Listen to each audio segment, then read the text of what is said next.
أعوذ बिल्लाहि मिनश्शैतानिर्रजीम बिस्मिल्लाहिर्रहमानिर्रहीम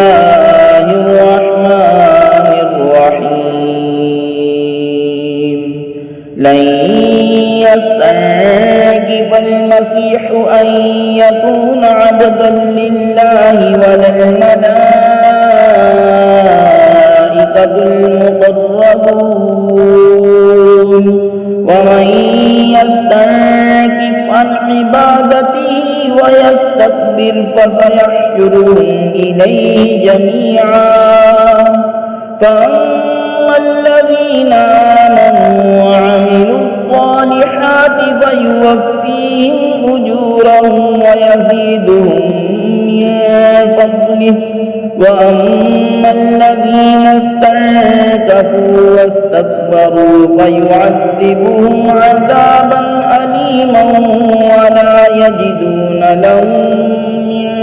دُونِ اللَّهِ وَلِيًّا وَلَا نَصِيرًا يا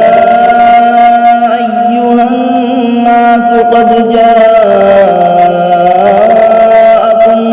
برهان من ربكم وأنزلنا إليكم نورا مبينا فأما الذين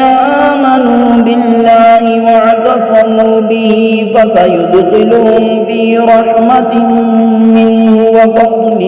ويهديهم إليه صراطا مستقيما। हरगिज़ मसीह अल्लाह का बंदा बनने में कुछ नफ़रत नहीं करता और ना मुकर्रब फरिश्ते,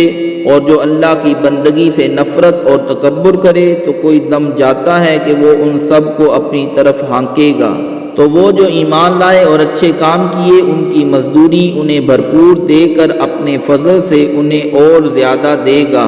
और वो जिन्होंने नफ़रत और तकब्बुर किया उन्हें दर्दनाक सज़ा देगा, और अल्लाह के सिवा ना अपना कोई हिमायती पाएंगे ना मददगार। ऐ लोगो, बेशक तुम्हारे पास अल्लाह की तरफ से वाज़े दलील आई और हमने तुम्हारी तरफ रोशन नूर उतारा। तो वो जो अल्लाह पर ईमान लाए और उसकी रस्सी मजबूत थामी तो अनकरीब अल्लाह उन्हें अपनी रहमत और अपने फजल में दाखिल करेगा और उन्हें अपनी तरफ सीधी राह दिखाएगा।